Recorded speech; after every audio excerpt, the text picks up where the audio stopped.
The crowd was electric inside the America's Got Talent studio that night. Lights danced across the stage, cameras rolled, and the familiar voice of Terry Crews echoed through the massive hall. The audience was already buzzing. Rumors had spread that a Filipino contestant was returning to the show after years away. But no one really expected what was about to happen. Backstage, a young man stood silently, clutching a small wooden rosary in his calloused hands. His name was Miguel Santiago, a 23-year-old carpenter's son from Davao, Philippines. The sweat on his palms wasn't from the stage lights, it was from nerves, heavy memories, and the weight of a promise he'd made long ago. He had been here before. 3 years earlier, Miguel had auditioned for AGT as a nervous 20-year-old, singing with the same raw passion that came from years of hardship and endless nights helping his father in their small carpentry shop. He hadn't made it far back then. His voice had been good, but not perfect. Simon Cowell had told him, "You have potential, but potential isn't enough. You need to find who you are." Those words had burned in Miguel's heart for years. He went home, crushed but not defeated. Every day, between sanding wood and carrying planks for his father, he sang. He sang through storms that flooded their little shack. He sang when there wasn't enough food to eat. He sang when his father, old and frail, would smile and say, "Someday, son, the world will hear you." Then one tragic evening, his father didn't come home from work. A construction accident had taken his life. The world went dark for Miguel. For months, he couldn't even look at the guitar they used to play together. He nearly gave up singing entirely, until he found an old note his father had written and tucked inside the guitar case. The paper was worn and yellowed, but the words were clear. "If you ever lose your way, sing. That's how you'll find yourself again." And so he did. When AGT opened auditions again, Miguel didn't hesitate. He saved every peso he could, repairing furniture, building small tables, even busking on the streets, to afford the ticket to Los Angeles. He arrived with one suitcase, a battered guitar, and that same rosary. Now, standing behind the black curtains, he could hear the distant roar of applause. A contestant before him had just finished. Terry Crews turned, beaming. "You ready, man?" Miguel nodded, his voice soft but steady. "Yes, sir. For my papa." The stage doors opened. As he stepped into the blinding light, the crowd quieted. The judges looked up. Simon Cowell leaned forward, curious. Heidi Klum gave him a warm smile, and Sofia Vergara waved encouragingly. Howie Mandel tilted his head, intrigued by the young man's nervous yet determined presence.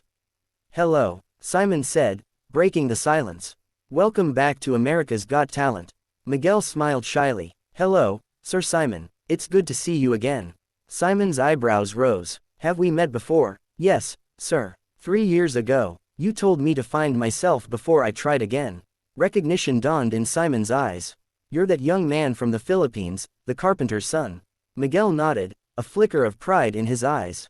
"Yes, sir. I found myself." The audience murmured. Even the cameramen looked up from their viewfinders. "What are you going to sing for us today?" Simon asked, his voice gentler now. Miguel took a breath. "A song I wrote for my father. It's called Wood and Wings." Simon leaned back, intrigued. "Whenever you're ready." The lights dimmed. Miguel sat on a simple stool, the old guitar resting on his lap. He ran his fingers over its body, where faint carvings marked the initials, JS, for Juan Santiago, his father's name. The audience went still. Then, with a trembling hand, Miguel began to play. The first notes were soft, almost fragile.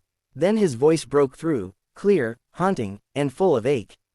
Greater than, he built the world with calloused hands. A dream in dust, a hope in sand. He taught me life with wood and wings. And told me, "Son, your song must sing." The words wrapped around the hall like a prayer. Every strum carried the weight of memory. His voice trembled at first, then soared, rich and soulful, echoing through every heart in the room. Cameras zoomed in on Simon's face, his usually sharp expression softened. He blinked rapidly, his jaw tightening. Miguel continued, his eyes closed now, lost in the moment.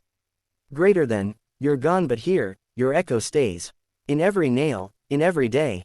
I'll sing for you, though time may part. Your song still beats inside my heart." A single tear rolled down Heidi's cheek. Sophia pressed her hand to her chest. Howie whispered, "Oh, man." By the final verse, the hall was silent except for the sound of Miguel's voice and the soft hum of the guitar. "Greater than, so build my heart with wood and wings." I'll fly where your memory sings. For love like yours will never fade. A carpenter's son, forever made. He strummed the last chord and let it hang in the air. Silence. Then, an explosion of applause. The audience rose to their feet, shouting, clapping, some even crying. Terry Crews backstage wiped his eyes and whispered, "That's what music's about." On stage, Miguel bowed his head, overwhelmed. Simon Cowell didn't speak right away.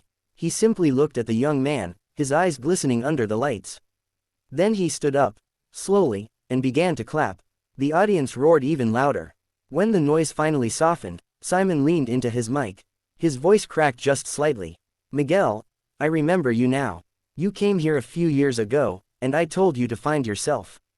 Tonight, you didn't just find yourself, you found us. You reminded us why we love this show. That was beautiful." Miguel swallowed hard, blinking back tears.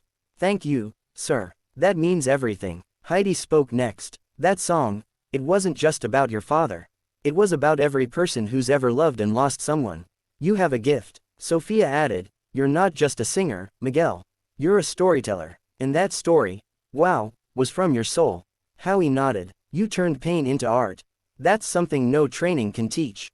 Then Simon pressed his button. The golden confetti exploded from the ceiling, shimmering in golden light.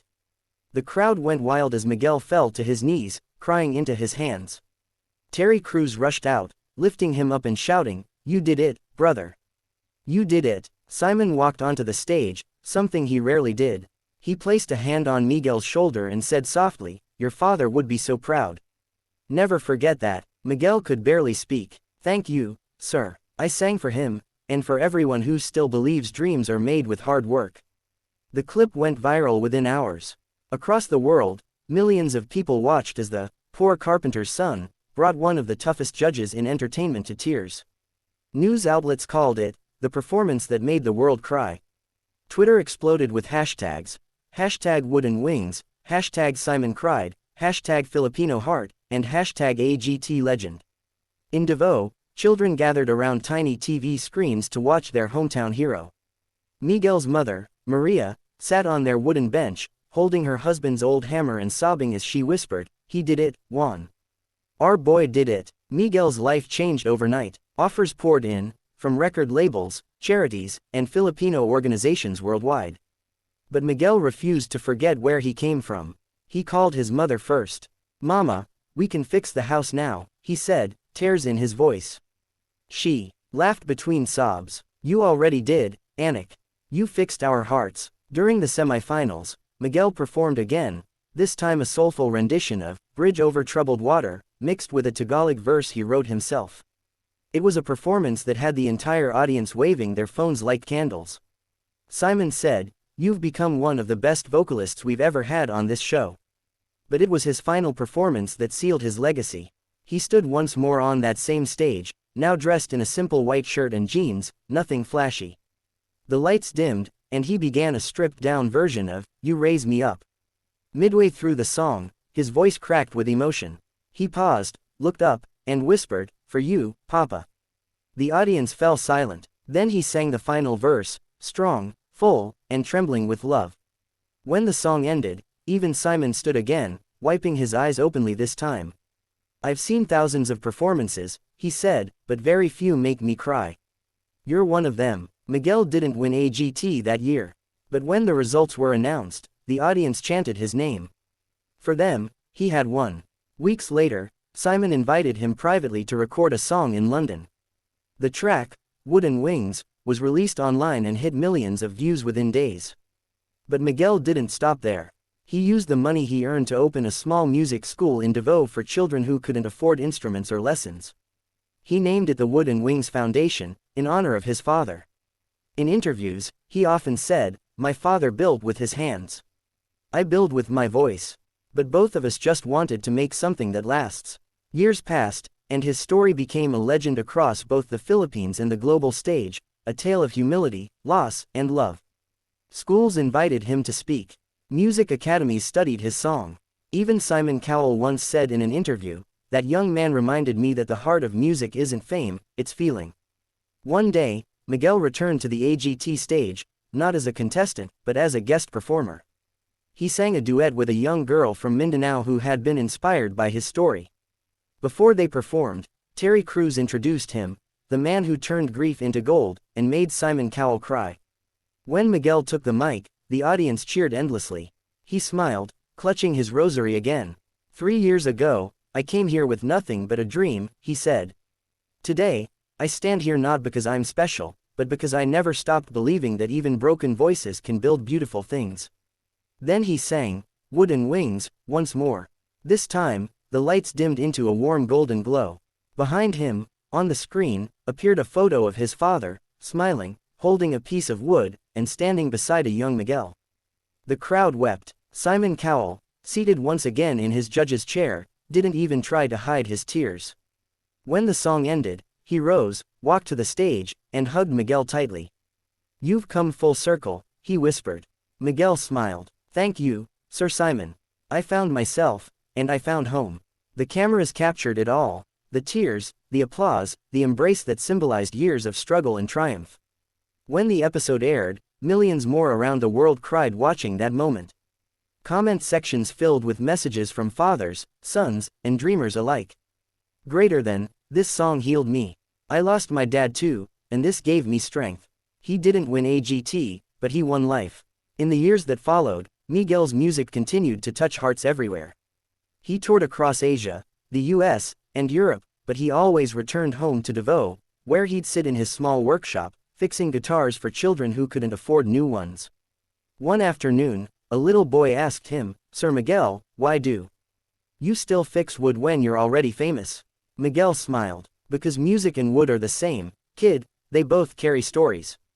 The boy nodded, holding his small guitar. Did your father teach you that?